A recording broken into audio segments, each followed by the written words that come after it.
Hello दोस्तों, मैं हूं फिरोज़ और आप देख रहे हैं रेड एकेडमी।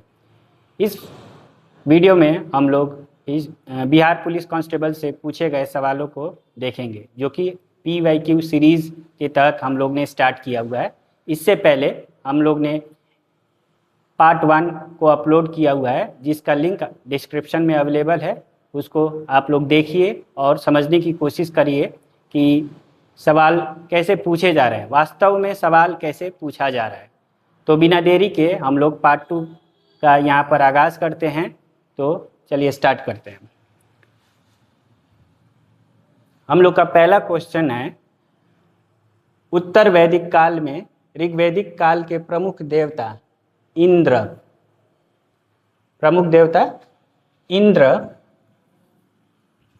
का स्थान किस सर्वोच्च देवता ने लिया था? तो समझने वाली ये बात है कि यहाँ पर हम लोग किस काल की बात कर रहे हैं, तो वैदिक काल। किस काल की बात कर रहे हैं? वैदिक काल। अब वैदिक काल कब से शुरू होकर के कब से गया है, तो 1500 BC से लेकर के 600 BC यानी ईसा पूर्व तक होता है। अब ये वैदिक काल भी दो काल में बटा हुआ है, इसको दो भाग में बटा हुआ है। एक होता है ऋग्वैदिक काल, ऋग्वैदिक काल जो आपका 1500 BC यानी ईसा पूर्व से लेकर के आपका 1000 BC तक रहता है। उसके बाद से एक और काल है, इसी वैदिक काल के दो भाग है। तो एक है ऋग्वैदिक और दूसरा है उत्तर वैदिक काल। ठीक है, तो उत्तर वैदिक काल जो है आपके 1000 BC यानी ईसा पूर्व से 600 ईसा पूर्वी तक रहता है। एक बात और हम समझते हैं, ये वैदिक काल में क्या हुआ था? वैदिक काल में ज़्यादातर वेदों का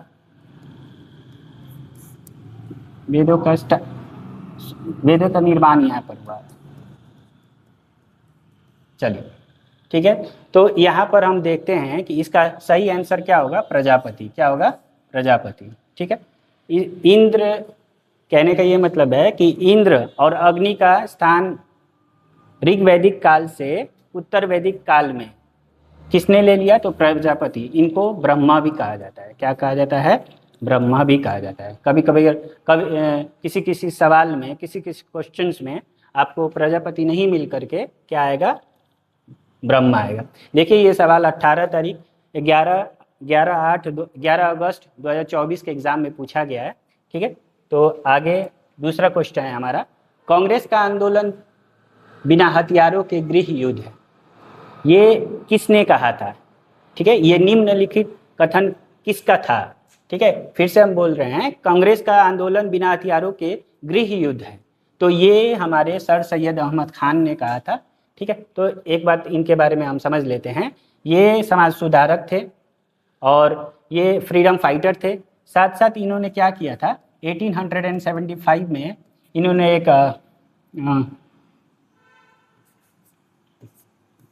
मुहम्मदन एंग्लो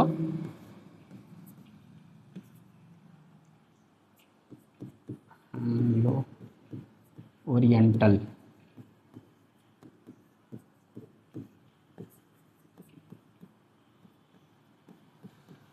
ठीक है, तो इन्होंने 1875 में सर सैयद अहमद खान ने Mohammed Anglo Oriental College start किया था।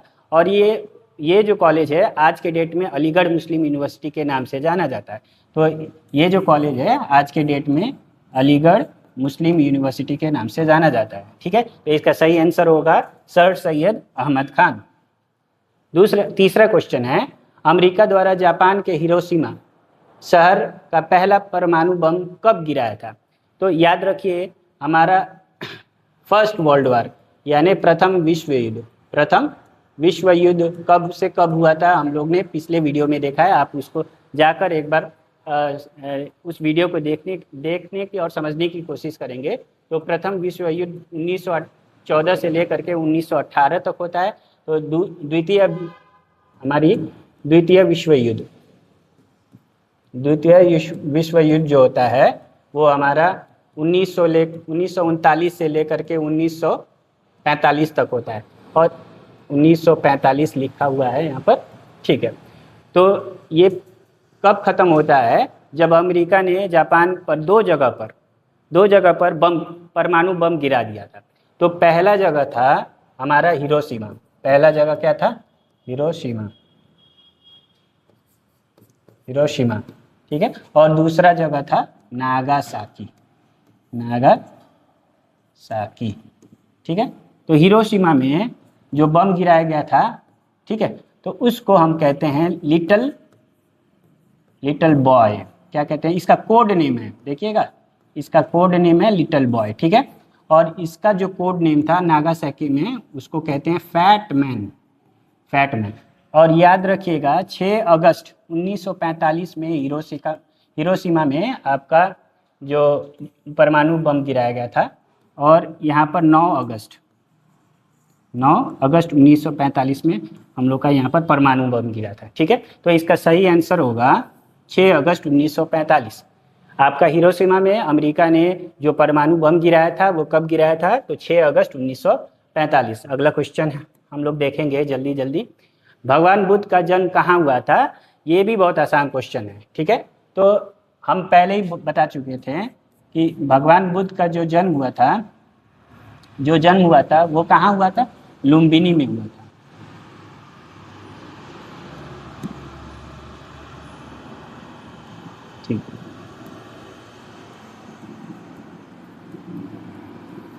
ठीक है, कहाँ पर हुआ था, लुम्बिनी में हुआ था, ठीक है।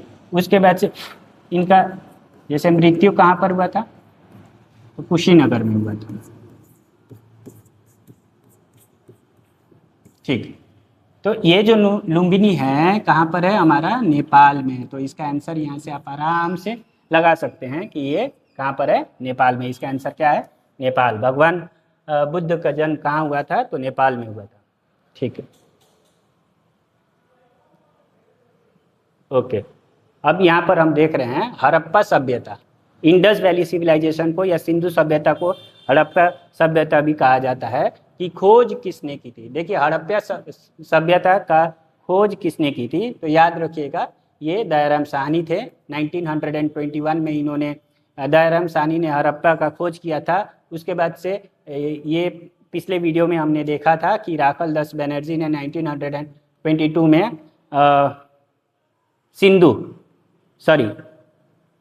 मोहनजोदाड़ो का खोज किया था, ठीक है। तो इसका सही उत्तर होगा हड़प्पा सभ्यता का दयाराम साहनी होगा। क्या होगा, दयाराम साहनी, वेरी गुड। भारत का नेपोलियन किसे कहा जाता है, ठीक है। तो अब देखिए क्या होता है कि इनमें से चंद्रगुप्त हैं, या फिर समुद्रगुप्त है, या चंद्रगुप्त द्वितीय विक्रमादित्य है, या फिर कनिष्क है। तो इसका सही आंसर एक प्रसिद्ध इतिहासकार थे, क्या नाम था उनका, V.A. स्मिथ। क्या नाम था, V.A. स्मिथ, ठीक है। हम लिख देते हैं ऐसे V.A. स्मिथ, ठीक है। ये प्रसिद्ध, इन्होंने क्या बोला था, इन्होंने ये बोला ना, ये जो आदमी है समुद्रगुप्त, इनको भारत का नेपोलियन बोला गया। इन्होंने समुद्रगुप्त को भारत का नेपोलियन कहा, ठीक है। अगला क्वेश्चन की तरफ हम बढ़ते हैं। बारडोली सत्याग्रह कब हुआ था, तो याद रखिए बारडोली सत्याग्रह के जो मेन हीरो थे, बारडोली एक जगह है, ये कहाँ पर है, तो गुजरात में है। कहाँ पर है, गुजरात। बारडोली कहाँ पर है, तो गुजरात में है, एक जगह है। तो अब इसके मेन जो हीरो है, यानी नेतृत्व किसने किया, तो वल्लभ भाई पटेल ने किया, वल्लभ भाई पटेल, ठीक है। तो और ये कब किया था, तो 1918 में इन्होंने किया था, सॉरी 1928 में किया, 1928 में इन्होंने किया था, ठीक है। इसमें क्या होता है ना कि इसमें क्या होता है, जो ब्रिटिश हुकूमत क्या कर रही थी, किसानों से 22% एक्स्ट्रा टैक्स ले रही थी। उस समय दिक्कत था, तो 22% एक्स्ट्रा टैक्स कलेक्ट करने की कोशिश कर रही थी। तो इसके विरोध में वहाँ के किसानों ने आंदोलन कर दिया, सत्याग्रह किया। और ये बारडोली सत्याग्रह का नेतृत्व किसने किया, तो सरदार वल्लभ भाई पटेल। और ये बहुत सक्सेसफुल था। साथ साथ उसके बाद से वल्लभ भाई पटेल को सरदार की उपाधि मिल गई। किसकी उपाधि मिल गई, सरदार वल्लभ भाई पटेल बाद में इनको बोला जाने लगा, ठीक है। अब आप हमको कमेंट सेक्शन में ये बताइएगा कि सरदार वल्लभ भाई पटेल को मतलब क्या बोला जाता है। एक उपाधि दी गई है उनको, इसके बाद भी एक उपाधि दी गई है उनको, क्या बोला जाता है, और इनके नाम पर जो स्टैच्यू ऑफ यूनिटी बना है वो किस जगह पर बनाया गया है, और आप ये भी कमेंट करेंगे कि किस नदी के किनारे उसको बनाया गया है। ठीक है, अगला क्वेश्चन हम लोग देखेंगे। तो इसका सही उत्तर है 1928। इसका सही उत्तर क्या है? 1928। अगला है कि फ्रांस की राज्य क्रांति कब होती है। तो फ्रांस की राज्य क्रांति होती है 1789 में, 1779 में होती है। 1789 में आपका फ्रांस की क्रांति होती है, और ये फ्रांस की क्रांति के समय में लुई 16 वहाँ के राजा थे। लुई 16वें यहाँ वहाँ के राजा थे। ठीक है, तो और ये कब होता है तो याद रखिए, कभी कभी डेट भी पूछ देता है। तो 14 जुलाई 1789 को होता है, और ये बास्टिल, ठीक है याद रखिएगा, ये क्या लिखना, बास्टिल,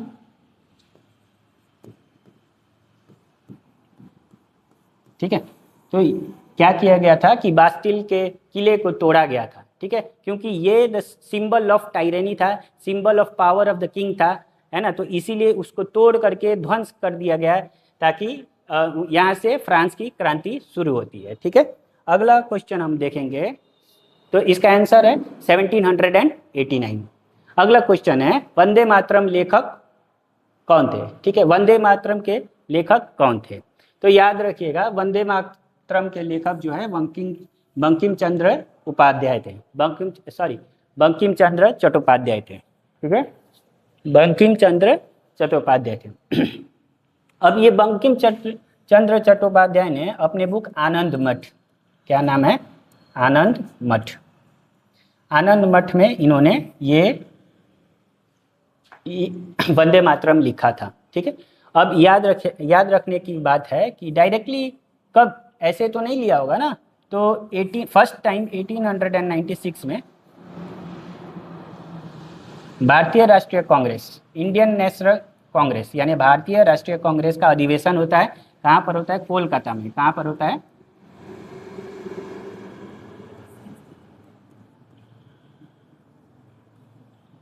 ठीक है, कहाँ पर होता है? कोलकाता में। तो अब वहाँ पर रविंद्रनाथ टैगोर ने, ठीक है, रविंद्रनाथ टैगोर ने पहली बार वंदे मातरम को गाया था। ठीक है, तो सब इसका आंसर है कि वंदे मातरम के लेखक कौन है? बंकिम चंद्र चट्टोपाध्याय, बंकिम चंद्र चट्टोपाध्याय। अब याद रखने की बात है, यहाँ पर क्वेश्चन नंबर 60 स्टार्ट किया है। तत्वबोधिनी सभा के संस्थापक कौन थे? ठीक है, तत्वबोधिनी सभा के संस्थापक हमारे देवेंद्रनाथ टैगोर। क्या नाम था? देवेंद्रनाथ टैगोर। ठीक है, देखिए यहाँ पर और भी बहुत सारे मतलब राजा राम मोहन के बारे में, ये भी बहुत बढ़िया समाज सुधारक थे, इनके बारे में बाद में हम देखेंगे। ठीक है, खेड़ा आंदोलन कब हुआ था? देखिए याद रखने की बात है, ये ना खेड़ा आंदोलन गांधी जी से रिलेटेड है। किससे रिलेटेड है? तो गांधी जी से। ठीक है, गांधी जी से रिलेटेड है खेड़ा आंदोलन। तो याद रखिए, एक शॉर्ट रहता है CAK, अब नहीं होता है तो CAKE कर लीजिए। ठीक है, केक से क्या होता है? C से चंपारण, ठीक है, A से अहमदाबाद, ठीक है, K से खेड़ा। ठीक है, केक से आपको जैसे पहली बार साउथ अफ्रीका से 1915 में गांधी जी भारत आते हैं। उसके बाद से ये पूरा मतलब भारत भ्रमण करते हैं। ठीक है, भारत भ्रमण करते हैं। उसके बाद से क्या होता है कि 1917 में एक व्यक्ति जिसका नाम है राजकुमार शुक्ल, वो इनवाइट करते हैं कि आप आइए चंपारण। तो वो 1917 में चंपारण जाते हैं। उसके बाद से 1918 में अहमदाबाद जाते हैं। 1918 में फिर से ये जा कर के सत्याग्रह करते हैं। ठीक है, तो ये 1918 का बात है कि वो खेड़ा आंदोलन कब हुआ था। तो गांधी जी ने खेड़ा आंदोलन सफलतापूर्वक आंदोलन को कंप्लीट किया। तो वो कब किया था? तो 1918 1980 में, 1918 की बात है ये, ठीक है। खेड़ा आंदोलन 1918 की बात है और ये गांधी जी से रिलेटेड है। वेरी गुड, आगे बढ़ते हैं। मौर्य साम्राज्य का अंतिम शासक कौन था? याद रखने की बात है कि मौर्य साम्राज्य का प्रथम जो राजा सम्राट थे वो चंद्रगुप्त मौर्य थे। प्रथम कौन थे? प्रथम थे चंद्रगुप्त मौर्य। चंद्रगुप्त, वेरी गुड, ठीक है। दूसरा, अंतिम की बात कर रहे हैं हम लोग, ठीक है। तो अंतिम थे यहाँ पर बृहदत्त, ठीक है। अंतिम कौन थे? बृहदत्त थे। तो इसका आंसर होगा बृहदत्त। क्या होता है कि इनको मात करके पुष्यमित्र शुंग, पुष्यमित्र शुंग, ठीक है, इनको मार करके पुष्यमित्र शुंग इनके दरबार में रहते थे पहले। तो पुष्यमित्र बृहदत्त को मार करके उसके बाद से ये खुद से दूसरा शुंग वंश शुरू कर देते हैं। क्या करते हैं? शुंग वंश, ठीक है। तो शुंग वंश के संस्थापक कौन है पूछा जाएगा तो आप आराम से बोल सकते हैं पुष्यमित्र शुंग, है ना। और मौर्य साम्राज्य का अंतिम शासक कौन है? पहला शासक चंद्रगुप्त मौर्य है, अंतिम शासक है बृहदत्त, ठीक है। आगे बढ़ते हैं।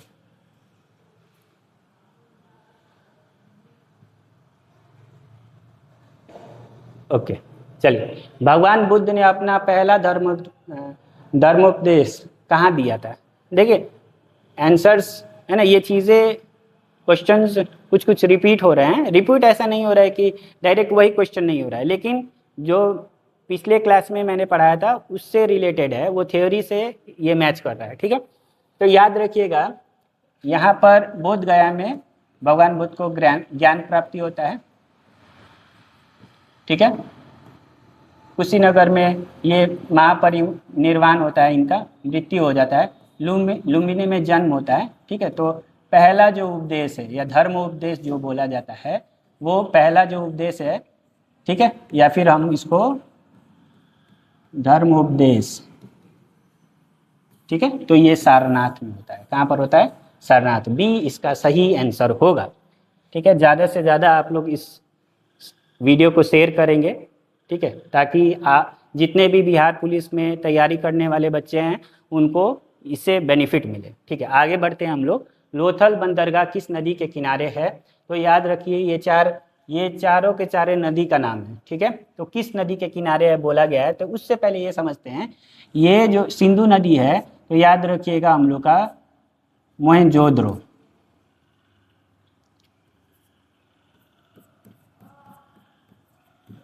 ठीक है। इसके साथ साथ ना एक और है चनहुद्रो,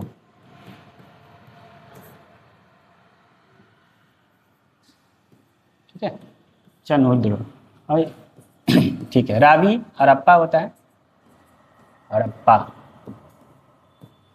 ये कालीबंगन है, घग्गर कालीबंगन है, ठीक है। यानी भोगवा ये लोथल बंदरगाह के लिए होगा। क्या होगा? लोथल बंदरगाह। तो इसका आंसर क्या होगा? लोथल बंदरगाह किस नदी के किनारे होगा? तो भोगवा नदी के किनारे होगा। किस नदी के किनारे? तो भोगवा, ठीक है। अब यहाँ पर हम लोग पढ़ेंगे 65 नंबर का क्वेश्चन है हम लोग का, सोम प्रकाश नामक पत्रिका किसने निकाला था, ठीक है।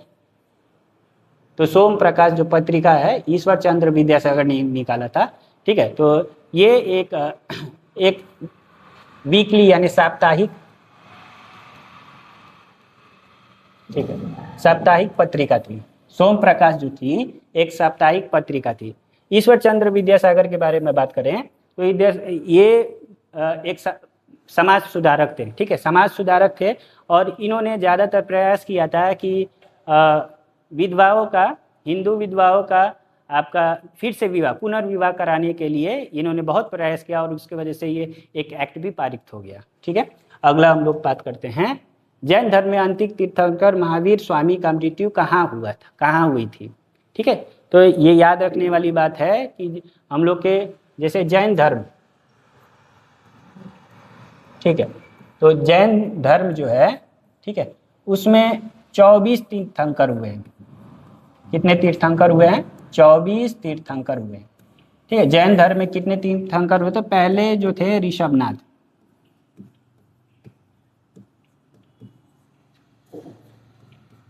ठीक,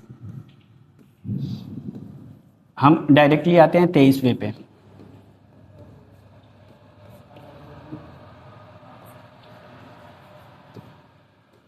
ठीक है, तो पार्ट सुनो। 24वें थे महावीर। ठीक,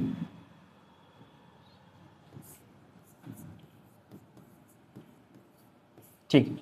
तो अब देखिए महावीर जो हैं इनका जो ठीक है, इनका मृत्यु कहाँ पर हुआ था? तो पावापुरी में हुआ था। पावापुरी बिहार के नालंदा जिला में पड़ता है।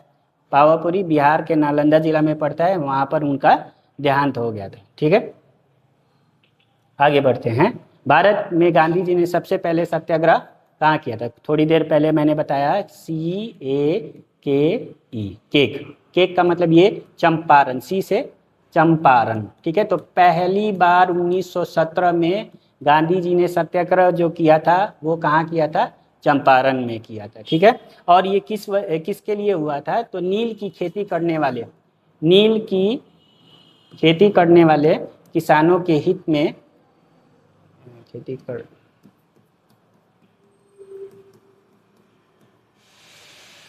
ठीक है, किसानों के हित के लिए हुआ था। और ये किस चीज का विरोध कर रहे थे? तीन कठिया सिस्टम का विरोध कर रहे थे। ठीक है, तीन कठिया सिस्टम। तो कहाँ पर हुआ था? 1917, याद रखिएगा, चंपारण। अरे ठीक है, अगला क्वेश्चन की तरफ बढ़ते हैं। खिलाफत समिति का गठन कहाँ हुआ था? तो ये जो खिलाफत समिति थे, जैसे द्वितीय विश्व युद्ध चल रहा था उस समय तुर्की के जो खलीफा थे उनका अपमान किया गया था, तो उनके समर्थन के लिए, है ना, 1990 में इंडिया में भी खिलाफत मूवमेंट स्टार्ट होता है। खिलाफत मूवमेंट स्टार्ट होता है, और ये किसने स्टार्ट किया है? तो अली बंधुओं ने स्टार्ट किया। ठीक है, अली बंधुओं ने। ठीक है, अली बंधुओं ने स्टार्ट किया है। तो इनमें दो भाई का प्रमुख नाम आता है। एक नाम था मोहम्मद अली। क्या नाम था? मोहम्मद अली। ठीक है, आई होप आप लोग को सेशन बहुत अच्छा लग रहा है, तो इसको आगे से ज़्यादा शेयर भी करेंगे। ठीक है, मोहम्मद अली, और दूसरा भाई का नाम था शौकत अली। क्या नाम था? शौकत अली। और ये दोनों ने मिल के ना कहाँ पर स्टार्ट किया होगा? तो याद रखिए, बम्बई। क्या नाम था? बम्बई। कहाँ पर स्टार्ट किया है? तो बॉम्बे, यहाँ पर मुंबई नया नाम है, बॉम्बे पुराना नाम है। ठीक है, तो अगले क्वेश्चन की तरफ बढ़ते हैं। किस मुगल शासक ने छत्रपति साहू जी को कैद से मुक्त किया था? ठीक है, तो यहाँ पर एक नाम आता है बहादुर शाह प्रथम या मुअज्जम। ठीक है, तो बहादुर शाह प्रथम का नाम मतलब नाम मुअज्जम भी आता है। अगर ये ऑप्शन नहीं भी रहता है, कहीं ये रहता है, तो आप आराम से उसको 1 नंबर पक्का मेरे भाई। चल, तीसरी बौद्ध संगति की अध्यक्षता किसने की थी? ठीक है, तो हमने पिछले क्लास में हमने देखा था कितने बौद्ध संगति हुआ था? 4 संगति हुआ था, 1 2 3 4। ठीक है, तो कब? ठीक है, ये स्थान के लिए है। ठीक, ये राजगीर, वैशाली, वी से वैशाली, पी से पाटलिपुत्र, एंड के से कुंडलवन। ठीक है, तो ये स्थान के लिए किस किस स्थान पर हुआ था? अभी यहाँ पर हम ये लिख देते हैं 400। ये कौन से साल में हुआ था? 483 BC, 383 BC, 250 BC, 250 BC। ठीक है, और ये 72 BC। ठीक है, कहीं कहीं 78 भी दिया रहता है, लेकिन वो गलत रहता है। ठीक है, 72 BC सही है। अब हम लोग आते हैं कि हाँ देखिए, पहला वाला माँ कश्यप ने किया था। ठीक है, तो पहला, इसका आंसर तीसरा पूछा गया ना, तीसरा पूछा गया है। तो हम तीसरा पूछा गया है, तो पहला वाला माँ कश्यप ने किया था, दूसरा वाला वैशाली में सभाकामी ने किया था, तीसरा वाला पाटलिपुत्र में मोगली पुत्र तिस्सा ने किया था, और ये चौथा वाला वसुमित्र ने किया था। तो याद रखने की बात है ना, ये तीसरा वाला बात चल रहा है।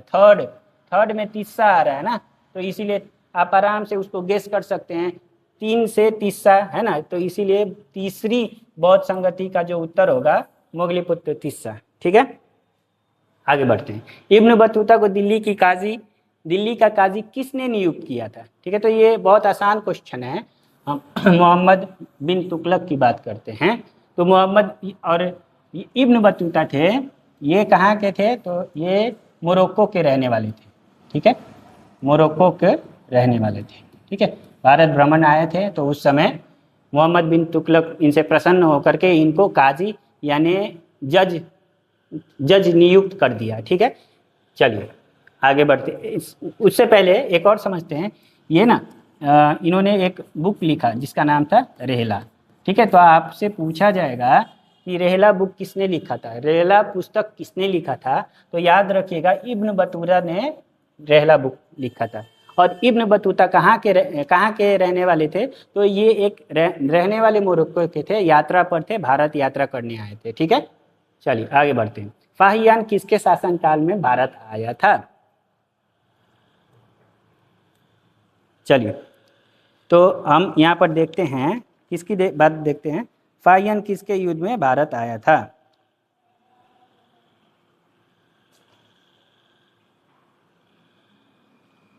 ठीक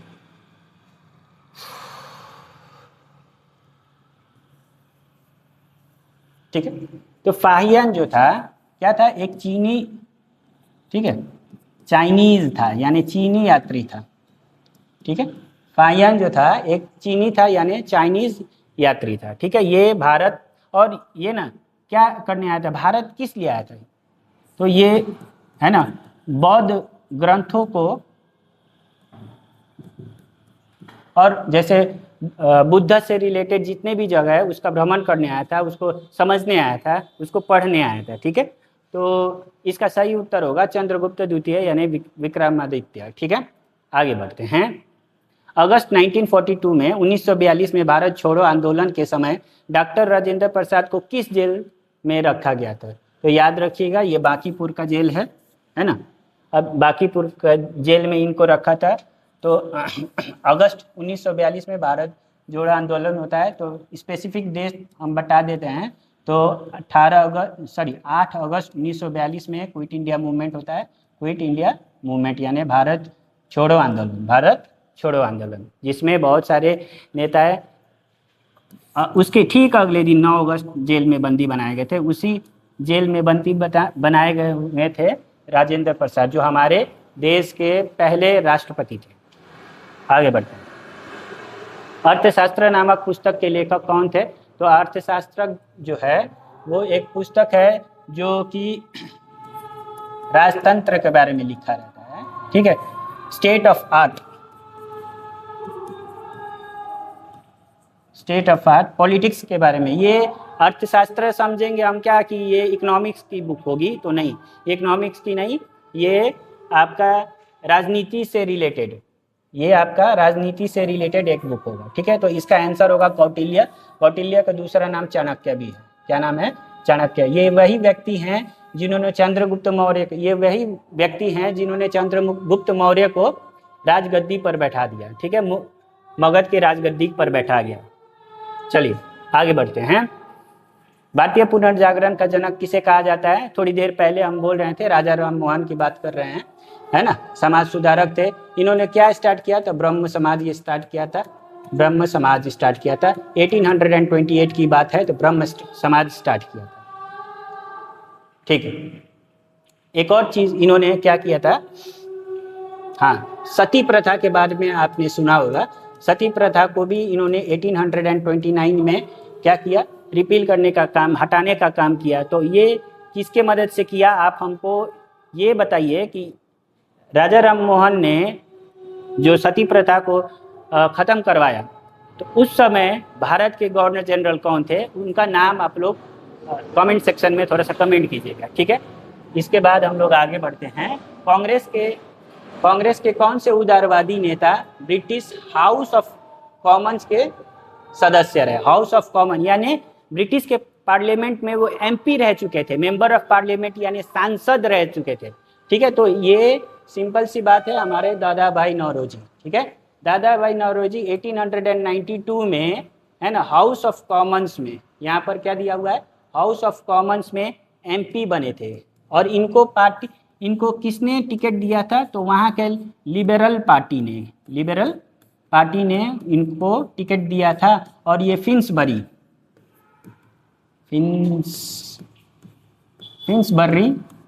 सेंट्रल से जीत गए थे। ठीक है, एक बात और याद रखिएगा कि ये भारतीय राष्ट्रीय कांग्रेस के दूसरे अध्यक्ष थे। भारतीय राष्ट्रीय कांग्रेस के दूसरे अध्यक्ष बने थे, तो कांग्रेस, ठीक है, दूसरे अध्यक्ष बने थे। और ये वो कब हुआ था, 1886। पहला तो 1885 में हुआ था, जो कि आपके बॉम्बे में हुआ था।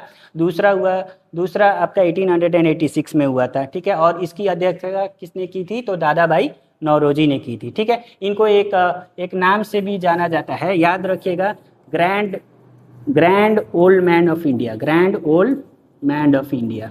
ठीक है, grand old man of India, इससे भी नाम जाना जाता है। ठीक है, और इन्होंने ना, जैसे इन्होंने एक drain theory, the drain of wealth theory भी इन्होंने दिया था। ठीक है, इसके बारे में बाद में हम विस्तार से पढ़ेंगे। अभी फिलहाल अगले क्वेश्चन पे चलते हैं। तो बिहार में 1857 की संग्राम का नेतृत्व किसने किया था, तो ये कल वाले सेशन में आराम से हम लोग कह सकते हैं, वीर कुंवर सिंह का नाम कौन नहीं जानता, तो वीर कुंवर सिंह इसका सही आंसर होगा। नाना साहब आपके कानपुर में थे, कानपुर में 1857 के क्रांति का नेतृत्व कर रहे थे। तात्या टोपी ग्वालियर में थे। ठीक है, और ये फैजाबाद में थे। मौलवी अहमदुल्ला कहाँ थे, फैजाबाद। ठीक है, आगे बढ़ते हैं। द सोशल कॉन्ट्रैक्ट पुस्तक किसने लिखा था, तो ये रूसो ने लिखा है। ठीक है, रूसो क्या करते हैं कि अब ये जो सोशल कॉन्ट्रैक्ट से फ्रांस के जो भी लोग हैं वो इंस्पायर हो जाते हैं। ठीक है, इंस्पायर होने के बाद से 1789 में फ्रांस की क्रांति होती है। ठीक है, फ्रांसीसी क्रांति होती है। ठीक, तो इसका आंसर होगा रूसो। इसका आंसर क्या होगा, रूसो।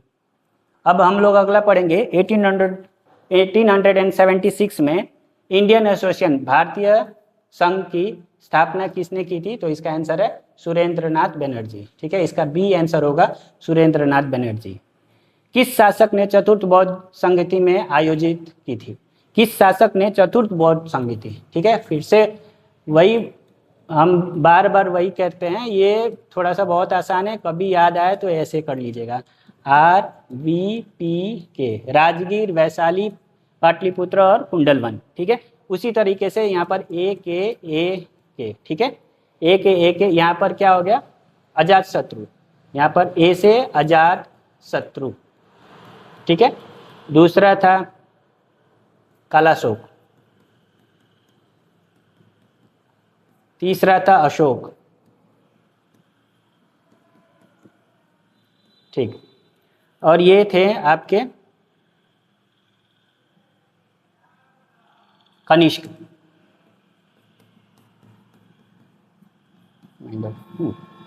ठीक है, तो इसका क्या आंसर होगा, आपका कनिष्क सही रहेगा। हम किसकी बात कर रहे थे, तो चतुर्थ यानी चौथे बौद्ध संगति की, तो इसका सही आंसर है आपका कनिष्क। अगला पढ़ते हैं, हर्षवर्धन के शासनकाल में कौन सी चीनी यात्री भारत आए थे। बहुत सिंपल सी चीज़ें हैं ये, है ना, ऐसे याद हो जाएंगे आपको। जैसे हर्षवर्धन H से आता है, तो एक और नाम आता है विनसांग। ठीक है, इसको याद कर लीजिएगा। बाकी दूसरा जो है, फाहियन जो है, ऑटोमेटिकली आप ये कहेंगे कि चंद्रगुप्त द्वितीय के टाइम में आया होगा। चंद्रगुप्त द्वितीय यानी विक्रमादित्य के टाइम में आए होंगे। तो इनका सही आंसर है H फॉर हर्षवर्धना और H फॉर विनसांग। यहाँ पर ह से हर्षवर्धन हो रहा है और ह से विनसांग होगा। ठीक है,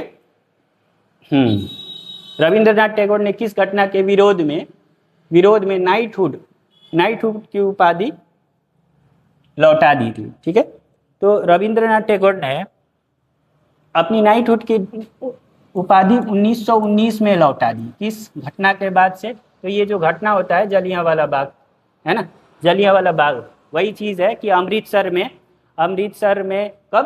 13 अप्रैल 1919 में जलियांवाला बाग हत्याकांड होता है। तो इसके वजह से आहत होकर के उन्होंने क्या कर दिया कि अपनी नाइटहुड की उपाधि त्याग दिया, लौटा दिया। अब हम अगला क्वेश्चन की तरफ बढ़ते हैं। अलवर संत किसके उपासक थे? तो याद रखिएगा, दक्षिण भारत में जो भक्ति मूवमेंट चल रहा था, भक्ति आंदोलन चल रहा था, उसमें दो भगवान के उपासक निकल कर आते हैं। तो सबसे पहले थे अलवर संत, ठीक है, और दूसरे थे नैनार, ठीक है। अब ये जो अलवर थे वो विष्णु के उपासक थे, विष्णु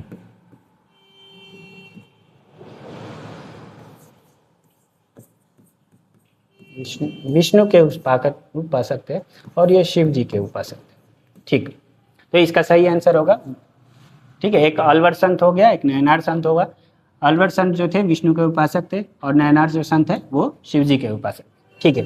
तो आंसर भारत के सर्वोदय नेता जयप्रकाश नारायण, अच्छा ये जेपी हैं, ठीक है, इनको लोकनायक भी कहते हैं। क्या कहते हैं? लोकनायक। जयप्रकाश नारायण को लोकनायक कहते हैं। तो इनका जीवन काल क्या था? 1902 में पैदा हुए थे। कहाँ पर? सिताब राय दियारा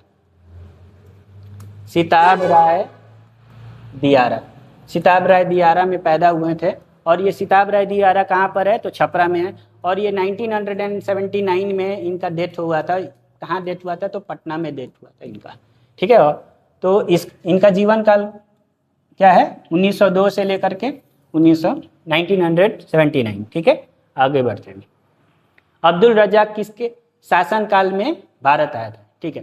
तो अब्दुल रज्जाक जो था एक पारसी था, फारस का रहने वाला था। फारस यानी आज के टाइम में ईरान। और ये वहाँ के राजा शाहरुख, वहाँ के राजा क्या है? शाहरुख। ये फारस के राजा उस समय थे। तो ये अब्दुल रज्जाक को कहाँ भेजते हैं? विजयनगर भेजते हैं। कहाँ भेजते हैं? विजयनगर, ठीक है। विजयनगर की राजधानी वही है, अभी हम लोग कहेंगे हम्पी, ठीक है। और ये कहाँ पर आए थे? तो भारत में किसके टाइम में आए थे? तो देवराय द्वितीय के टाइम में आए थे। किसके टाइम में आए थे? तो देवराय द्वितीय के टाइम में आए थे, ठीक। अगला क्वेश्चन है, बुद्ध चरित्र की भाषा क्या थी? ठीक है। तो याद रखिएगा, है ना, बुद्ध चरित्र की जो भाषा के बारे में बात करते हैं उससे पहले ये पता करते हैं कि ये लिखा किसने था, ठीक है। तो ये महर्षि अश्वघोष ने लिखा था। किसने लिखा था? अश्वघोष ने लिखा था। किसने लिखा था? अश्वघोष ने लिखा था, ओके। तो इसका लैंग्वेज था संस्कृत। क्या लैंग्वेज था? यानी भाषा किस भाषा में लिखी गई थी? संस्कृत में। लेखक ये है, भाषा ये है। तो इसका आंसर है संस्कृत। चलिए, किस आंदोलन के दौरान महात्मा गांधी ने करो या मरो का नारा दिया? सिंपल सी बात है, फिर से हम बोलते हैं 1942 में, है ना, भारत छोड़ो आंदोलन होता है। तो उसी में इन्होंने बोला कि अब नहीं बर्दाश्त हो रहा है भाई, करो या मरो, चलो भारत को आंदोलन, देश को आज़ाद ही कर दिया जाए, ठीक है। तो इस समय भारत छोड़ो आंदोलन में 1942 में महात्मा गांधी ने क्या बोला था कि करो या मरो। आगे बढ़ते हैं। अंग की राजधानी क्या थी, है ना? अंग की राजधानी क्या थी? तो अंग की राजधानी चंपा। क्या राजधानी थी? चंपा। तो ये अंग क्या है? 16 महाजनपदों में से एक था, महाजनपद, ठीक है। जैसे मगध भी उसी में महाजनपद में से एक हुआ करता था। तो अब हम कहते हैं कि तो इसका अंग का जो अंग की जो राजधानी है वो क्या थी? आपकी चंपा। चलिए, मुगल साम्राज्य की राजधानी आगरा से दिल्ली किसके द्वारा स्थानांतरित की गई थी? ठीक है। तो आगरा से दिल्ली शाहजहां ने स्थानांतरित किया था, ठीक है। भारत में पहली बार राष्ट्रीय आय का अनुमान किसने लगाया था? मैंने अभी थोड़ी देर पहले क्या बोला था आप लोग को, है ना, राष्ट्रीय आय का अनुमान, ठीक है। राष्ट्रीय आय, अभी थोड़ी देर पहले मैंने एक व्यक्ति की बात की थी जिन्होंने लिखा था कि the drain of wealth theory, wealth theory, ठीक है। ये व्यक्ति थे दादा भाई नौरोजी, दादा भाई नौरोजी, ठीक है। तो दादा भाई नौरोजी ने, है ना, इस ड्रेन ऑफ वेल्थ थ्योरी के बाद में उन्होंने क्या किया ना कि राष्ट्रीय आय का अनुमान लगाया, प्रति व्यक्ति आय क्या होता है। तो आप कमेंट सेक्शन में ये बताइएगा कि दादा भाई नौरोजी ने प्रति व्यक्ति आय कितना अनुमान लगाया था, एक व्यक्ति कितना कमाता है दिन में या महीने में, उन्होंने अनुमान लगाया था, ठीक है। तो इसका आंसर है दादा भाई नौरोजी। अगला, इंग्लैंड की गौरवपूर्ण क्रांति, ग्लोरियस रेवोल्यूशन कब हुई थी, ठीक है। तो ये ग्लोरियस रेवोल्यूशन या गौरवपूर्ण क्रांति, तो इसको ना रक्तहीन क्रांति भी बोला जाएगा। क्या बोला जाएगा? रक्तहीन क्रांति, ठीक है। आज अब इसके लिए क्या है कि रक्तहीन इसलिए बोला गया ना, तो इसमें कोई खून खराबा नहीं हुआ था। जैसे हम अंग्रेजों से लड़े तो खून खराबा हुआ था, हम दूसरे बहुत सारे क्या बोलते हैं कष्ट करते हैं तो वहाँ पर लाठीचार्ज होता है, ये होता है वो होता है, लेकिन ये इंग्लैंड में जो रेवोल्यूशन हुआ था, क्रांति होता है, उसमें एक कतरा भी खून नहीं बहा था। तो ये कब हुआ था? तो 1688 में हुआ था। कब हुआ था? 1688 में हुआ था। आगे बढ़ते हैं, गदर पार्टी की स्थापना कब हुई? तो गदर पार्टी की स्थापना कब होती है? तो 1913 में होती है। ये किसने किया था? लाला हरदयाल, लाला हरदयाल ने किया था। और ये इसका मुख्यालय उस समय अमेरिका का सैन फ्रांसिस्को था, फ्रांसिस्को।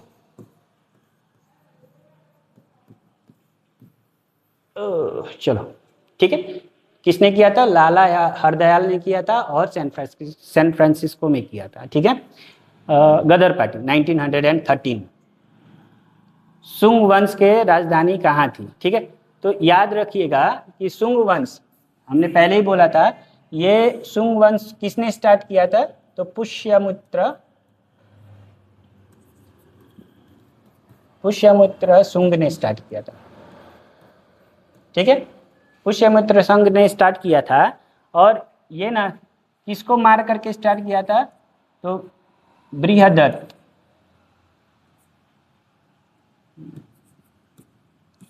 ठीक है, बृहदत्त को मार करके इन्होंने अपना शुंग वंश स्टार्ट किया था।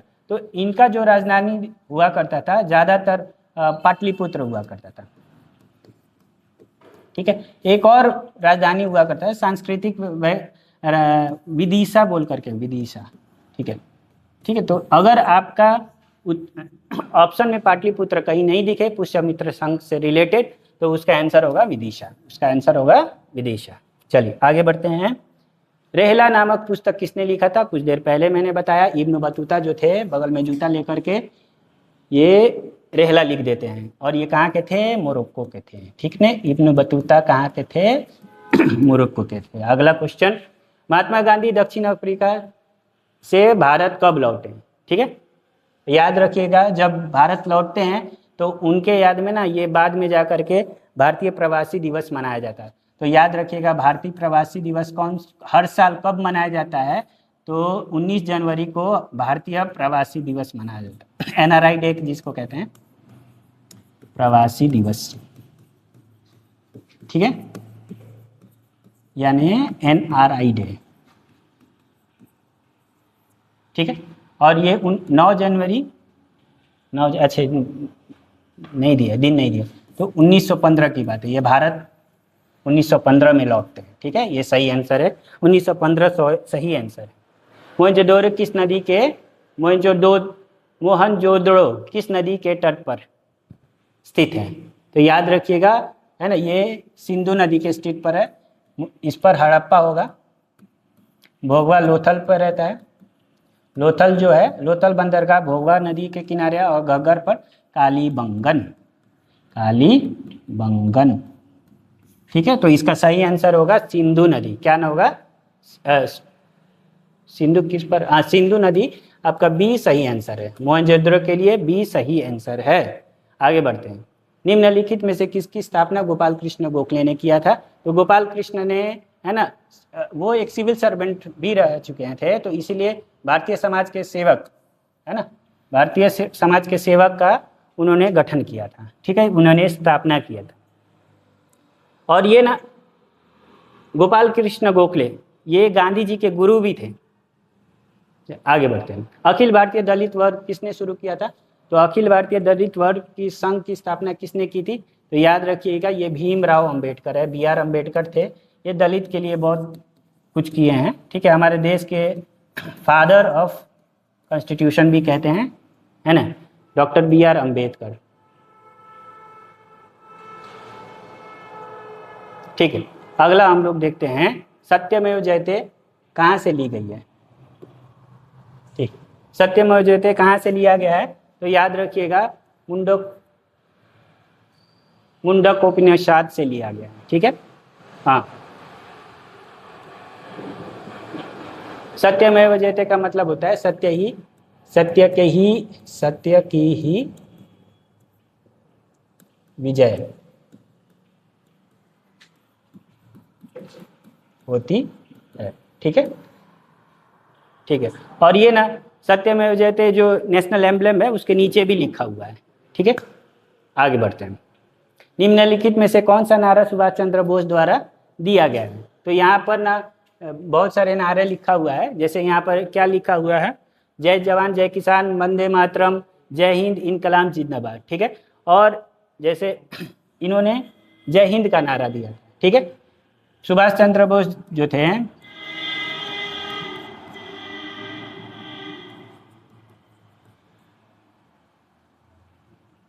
ठीक है,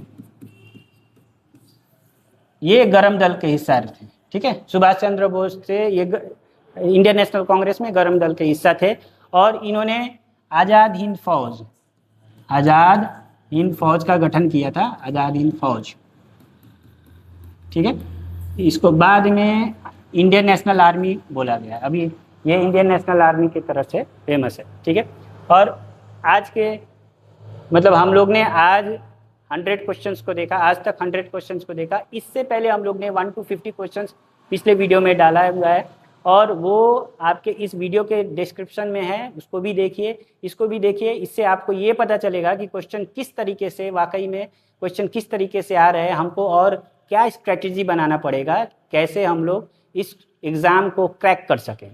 एग्ज़ाम को क्रैक करना है तो हमारे साथ बने रहिए। आने वाले अगले वीडियो में हम लोग और भी इसके 3rd पार्ट के साथ भी आएंगे। Thank you very much.